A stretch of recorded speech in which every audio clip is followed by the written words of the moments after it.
മഴതോരു മുൻപേ സീരിയലിന്റെ latest episode review ആണ് പറയുന്നത്.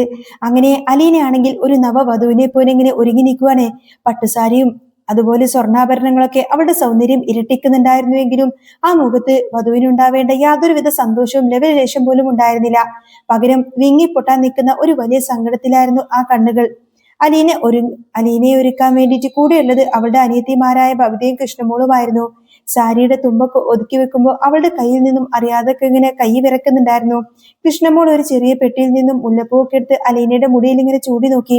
പക്ഷേ അവളുടെ കൈകളും വിറക്കുന്നു. കണ്ണാടിയിലൂടെ അലീന തന്റെ പ്രതിബിംബത്തിലേക്ക് നോക്കി. അവൾക്ക് തന്റെ കണ്ണീരിനെ നിയന്ത്രിക്കാൻ കഴിഞ്ഞില്ല. കണ്ണുകളിൽ നിന്നും ഒലിച്ചിറങ്ങുന്ന കണ്ണുനീര് കവളിലൂടെ ഇങ്ങനെ പടർന്നൊഴുകുമ്പോൾ അവൾ അണിഞ്ഞിരിക്കുന്ന ആ ഒരു മേക്കപ്പ് ഇങ്ങനെ ഒരിഞ്ഞു പോവാൻ തുടങ്ങി. കണ്ണാടിയിലെ ഈ ഒരു കാഴ്ച കണ്ട ബബിതയുടെ ഉള്ളിൽ നിന്നും സങ്കടം അണപൊട്ടി. അത് വലിയ ദേഷ്യത്തുമായിട്ടാണ് പുറത്തേക്ക് വരുന്നത്. അവൾ കയ്യിലിരുന്ന മുല്ലപ്പൂവും സാരിയെല്ലാം തന്നെ വലിച്ചെറിഞ്ഞ് നശിപ്പിച്ചു. എനിക്ക് വയ്യ, എന്റെ കയ്യിൽ ഇതൊന്നും വയ്യ എന്നൊക്കെ പറഞ്ഞു കൊടുത്തനെ. അത് കാണാനൊന്നും എനിക്ക് വയ്യ എന്നൊക്കെ പറഞ്ഞു അവിടെ നിന്നും പോവാണ്. നിന്നെ ഒരുക്കാനൊന്നും എന്നെ കൊണ്ട് പറ്റില്ല. ബബിതയുടെ ശബ്ദം ആ മുറിയിൽ അങ്ങ് മുഴങ്ങിക്കേട്ടു. അവളുടെ കണ്ണുകൾ ചുവന്നു തുടുത്തിരുന്നു. ദേഷ്യത്തോടു കൂടെ അവൾ ആ മുറിയിൽ നിന്നും പുറത്തേക്ക് നടന്നു.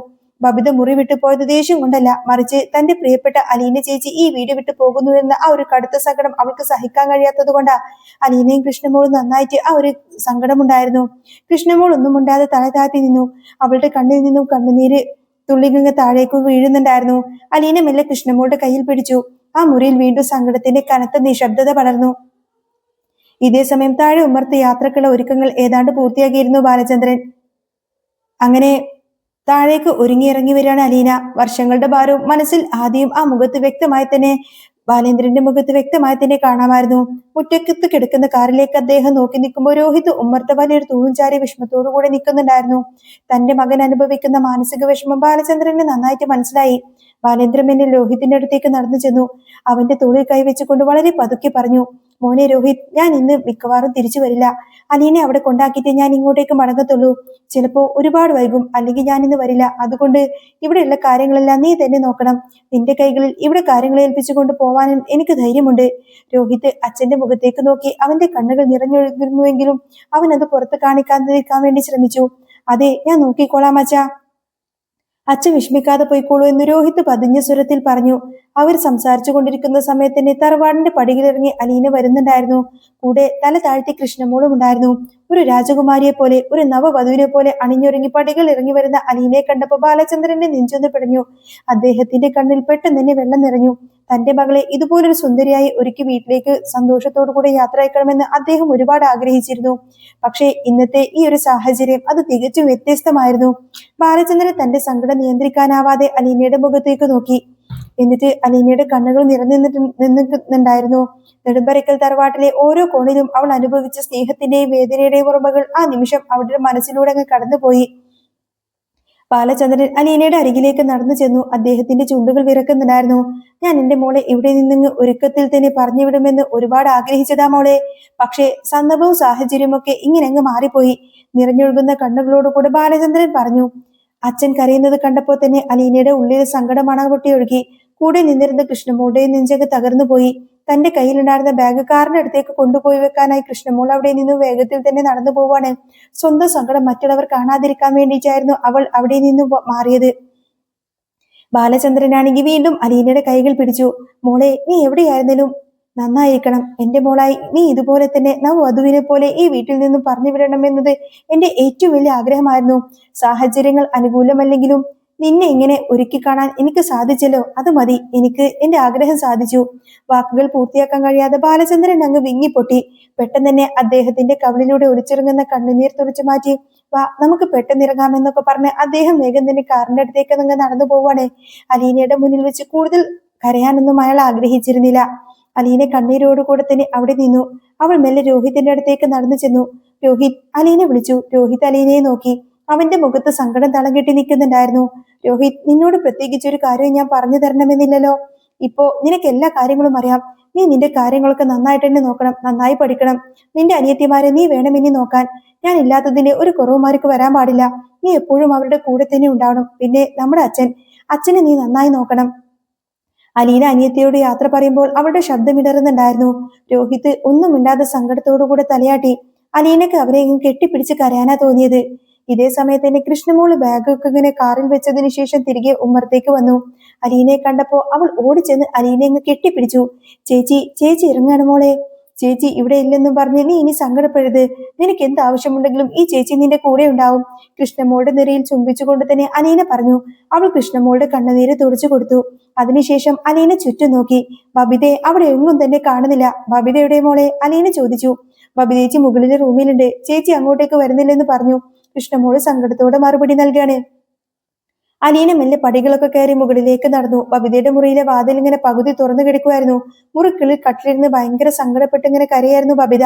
അവളുടെ കരച്ചിലിന്റെ ശബ്ദം അലീനയുടെ നെഞ്ചിലങ്ങ് തറച്ചു. അലീന മെല്ലെ മുറിയിലേക്ക് നടന്നു ചെല്ലാണ്. അലീന വരുന്ന ശബ്ദം കേട്ടപ്പോ ബബിത മുഖം തിരിച്ചു നിന്നിരുന്നു. അവൾക്ക് അലീനയുടെ മുഖത്ത് നോക്കാനുള്ള ധൈര്യമുണ്ടായിരുന്നില്ല. അലീന അവളുടെ അരികിലേക്ക് വന്നിരുന്നു. മോളെ ബബിതേ, അലീന വളരെ സ്നേഹത്തോടെ വിളിച്ചു. ബബിത ഒന്നും മിണ്ടിയില്ല. ഞാൻ ആദ്യമായി ഈ നെടുമ്പരക്കൽ വീട്ടിലേക്ക് വന്നപ്പോ എന്നെ ഏറ്റവും കൂടുതൽ വെറുത്തത് നീയായിരുന്നു ബബിതേ, എനിക്കറിയാമത്. പക്ഷേ ഇന്ന് ഞാൻ ഈ വീട് വിട്ടു പോകുമ്പോൾ എന്നെ ഏറ്റവും കൂടുതൽ സ്നേഹിക്കുന്നത് നീയാണെന്ന് എനിക്കറിയാം. ഞാൻ പോകുന്നത് നിനക്ക് അത്രയേറെ വിഷമമുണ്ടല്ലേ, അലീന ചോദിച്ചു. ബബിത പെട്ടെന്നെ കണ്ണുനീരെല്ലാം തുടച്ചുകൊണ്ട് അലീനയുടെ മുഖത്തേക്ക് നോക്കി. അവളുടെ ശബ്ദത്തിൽ സങ്കടവും ദേഷ്യവും കലർന്നിരുന്നു. എനിക്കൊരു വിഷമവുമില്ല, ഇത് നീ സ്വയമേ തീരുമാനിച്ചതല്ലേ. അലീനേതായിട്ടുള്ള ചേച്ചിക്ക് ചേച്ചിയുടേതായിട്ടുള്ള തീരുമാനങ്ങളുണ്ടല്ലോ. അങ്ങനെ സ്വന്തം ഇഷ്ടപ്രകാരം പോകുന്നവരോട് ഞാൻ എന്തിനാ വിഷമിക്കുന്നത്? എനിക്ക് ആരെയും യാത്രയേക്കാനോ കാണാനോ താല്പര്യമില്ല. ചേച്ചി പോയിക്കോ. അവൾ അങ്ങനെ പറഞ്ഞുവെങ്കിലും അവളുടെ കണ്ണുകളിൽ നിന്നും കനത്ത കണ്ണീർ പ്രവാഹം ഒഴുകുന്നുണ്ടായിരുന്നു. തന്റെ ഉള്ളിലെ സ്നേഹം പുറത്തു കാണിക്കാൻ മടിക്കുന്ന ബബിതയുടെ സ്വഭാവം അലീനക്ക് നന്നായിട്ടറിയാം. ശരി മോളെ, ഞാൻ ഇറങ്ങുവാണ്, അലീന സങ്കടത്തോടെ പറഞ്ഞു. അവൾ പതുക്കെ കട്ടിൽ നിന്നും എഴുന്നേറ്റ് പുറത്തേക്ക് നടക്കുകയാണ്. അലീന മുറിയിൽ നിന്നും ഇറങ്ങുന്നത് ബബിതക്ക് തന്റെ സങ്കടം അടക്കി നിർത്താനായില്ല. അവൾ തണയുന്നേക്കാവും മുഖം പൂഴ്ത്തിക്കൊണ്ട് തന്നെ ഭയാനകമായി അങ്ങ് പൊട്ടിക്കരഞ്ഞു. അവളുടെ ഉള്ളിലെ എല്ലാ നിയന്ത്രണങ്ങളും ആ നിമിഷം അങ്ങ് തകർന്നുപോയി. അങ്ങനെ അലീന പടിയിറങ്ങി താഴേക്ക് വന്നു. അവളുടെ മനസ്സ് പൂർണ്ണമായും തകർന്നിരുന്നു. ഉമ്മർത്ത് നിൽക്കുന്ന രോഹിത്തിനെയും കൃഷ്ണമോളെയും അവൾ അവസാനമായി ഒരിക്കൽ കൂടി നോക്കി. തന്റെ സഹോദരങ്ങളെ, തനിക്ക് ജീവനേക്കാൾ പ്രിയപ്പെട്ട ബന്ധുക്കളെയും വിട്ടുപോകുന്നതോർത്തുകൊണ്ട് തന്നെ അവളുടെ മനസ്സ് വിങ്ങിപ്പൊട്ടി കരയായിരുന്നു. അവൾ പതുക്കെ നടന്ന് കാറിനകത്തേക്ക് ചെന്നു. കാറിൽ പിൻസീറ്റിൽ കയറിയിരുന്നപ്പോ അവളുടെ നോട്ടം മുഴുവൻ നെടുമ്പരക്കൽ തറവാടിന്റെ ഉമ്മറത്തേക്കായിരുന്നു. അവിടെ തങ്ങളെ നോക്കി നിൽക്കുന്ന കൃഷ്ണമോളും രോഹിത്തും. അവരുടെ മുഖത്തെ സങ്കടം അലീനക്ക് സഹിക്കാൻ കഴിയാവുന്നതിനും അപ്പുറമായിരുന്നു.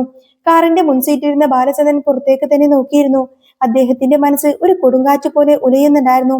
സ്വന്തം മകളെ പോലെ സ്നേഹിച്ച അലീനയെ ഇങ്ങനെ യാത്രയേക്കാൻ അദ്ദേഹത്തിന്റെ മനസ്സ് ഒട്ടും തന്നെ അനുവദിക്കുന്നില്ലായിരുന്നു. പക്ഷേ വിധിക്ക് മുന്നിൽ അദ്ദേഹം നിസ്സഹായനായിരുന്നു. ഡ്രൈവർ വണ്ടി സ്റ്റാർട്ട് ചെയ്ത് കാർ പതുക്കെ മുന്നോട്ട് നീങ്ങി തുടങ്ങി. അലീന കാറിന്റെ ജനലിലൂടെ കയ്യും കാണിച്ച് അവരോട് യാത്ര പറഞ്ഞു. നെടുമ്പരക്കലിന്റെ വലിയ ഗേറ്റും കടന്ന് അവൾ പ്രധാന റോഡിലേക്ക് പ്രവേശിക്കാണ്. കാറ് കണ്ണിൽ നിന്നും മായുന്നതുവരെ കൃഷ്ണമോൾ രോഹിത്ത് നോക്കി നിന്നു.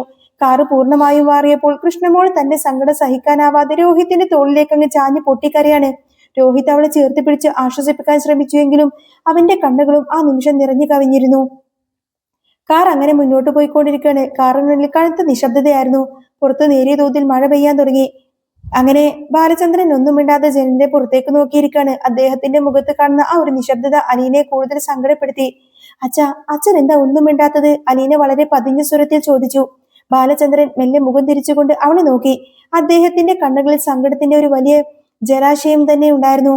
ഞാൻ എന്താ മിണ്ടേണ്ടത് മോളെ? ഈ സമയത്ത് എനിക്ക് എന്ത് പറയാൻ കഴിയും? നീ പോകുമ്പോ എനിക്ക് എന്ത് സംസാരിക്കാൻ പറ്റും? അച്ഛന് എന്നോടൊന്നും പറയാനില്ലേ? അലീന ശബ്ദമിടറി. ഞാൻ എന്താ മോളെ എന്റെ മോളോട് പറയേണ്ടത്? എനിക്ക് മനസ്സിലാകുന്നില്ല, ബാലചന്ദ്രൻ വളരെ വിഷമത്തോടു കൂടെ പറഞ്ഞു. അലീന മെല്ലെ മുന്നോട്ട് ആഞ്ഞിരുന്നു. തന്റെ അച്ഛന്റെ തോളിലങ്ങ് കൈവച്ചു. അച്ഛനോട് എനിക്ക് ഒത്തിരിയധികം കാര്യങ്ങൾ പറയാനുണ്ട്. ഞാൻ ആദ്യമായി നെടുമ്പരക്കൽ തറവാട്ടിലേക്ക് വന്നപ്പോ എന്റെ മനസ്സിലൊരു ലക്ഷ്യം മാത്രമേ ഉണ്ടായിരുന്നുള്ളൂ. എനിക്ക് എന്റെ അമ്മയെ കാണണം. അമ്മയൊന്ന് കാണാൻ വേണ്ടി മാത്രമാ ഞാൻ അങ്ങോട്ടേക്ക് വന്നത്. പക്ഷേ അവിടെ വന്നപ്പോ സംഭവിച്ചത് മറ്റൊന്നായിരുന്നു. അമ്മയെ കാണാൻ വന്ന എനിക്ക് അവിടെ നിന്നും ഒരച്ഛനെ കിട്ടി. എന്റെ സ്വന്തം അച്ഛനെ പോലെ സ്നേഹിക്കുന്ന നല്ലൊരച്ഛനെ. ബാലചന്ദ്രന്റെ കണ്ണിൽ നിന്നും വീണ്ടും കണ്ണുനീരൊലിച്ചിറങ്ങി. അദ്ദേഹം ഒന്നും മിണ്ടാതെ അവൾ പറയുന്നത് കേട്ടിരിക്കുകയാണ്. ഈ ജന്മത്തിൽ എനിക്ക് ഇങ്ങനൊരു അച്ഛൻ ഉണ്ടായിരുന്നുവെങ്കിൽ ഞാൻ ഒരുപാട് തവണ ആഗ്രഹിച്ചിട്ടുണ്ട് അച്ഛാ. ഈ അച്ഛന്റെ മകളായി പിറന്നിരുന്നെങ്കിൽ എന്ന് ഞാൻ കൊതിച്ചിട്ടുണ്ട്. അങ്ങനെ ഒരു അച്ഛനെയാ എനിക്ക് സ്വന്തമായി കിട്ടിയിരിക്കുന്നത്.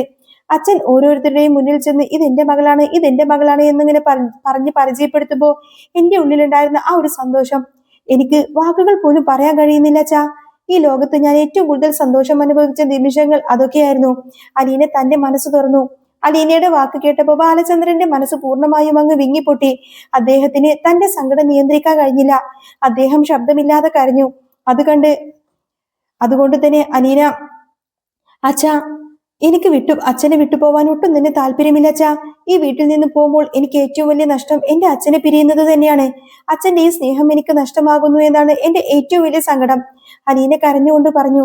ബാലചന്ദ്രൻ വേഗം തന്നെ അവളുടെ കൈ പിടിച്ചു. മോളെ, നീ അവിടെ നിന്ന് പോയി എന്ന് കരുതി നിനക്ക് അച്ഛൻ ഇല്ലാതാവുന്നില്ല. നീ എപ്പോ വിളിച്ചാലും നിന്റെ അടുത്തേക്ക് ഈ അച്ഛൻ എപ്പോഴും നിന്റെ അടുത്തേക്ക് വരും. ഈ അച്ഛൻ നിന്റെ കൂടെ ഉണ്ടാവും. നിനക്ക് എന്താവശ്യമുണ്ടെങ്കിലും ഞാൻ അങ്ങോട്ടേക്ക് ഓടിയെത്തും. നീ ഒറ്റക്കല്ലേ മോളെ? ഹാ, എനിക്കറിയാം അച്ഛാ. അച്ഛൻ എപ്പോഴും എന്റെ കൂടെ ഉണ്ടാവുമെന്ന് എനിക്ക് നന്നായിട്ടറിയാം, അലീന പറഞ്ഞു. നിന്നെ ആ വീട്ടിൽ നിന്നും ഇറക്കിവിടാൻ എനിക്ക് ഒട്ടും തന്നെ താല്പര്യമില്ലായിരുന്നു. നിന്റെ നിർബന്ധമൊന്നു മാത്രം കൊണ്ടാണ് ഇതൊക്കെ സമ്മതിച്ചത്. നീ എപ്പോഴും എന്റെ മകളായി എന്റെ കൂടെ തന്നെ വേണമെന്നായിരുന്നു എന്റെ ആഗ്രഹം, ബാലചന്ദ്രൻ സങ്കടത്തോടെ പറഞ്ഞു.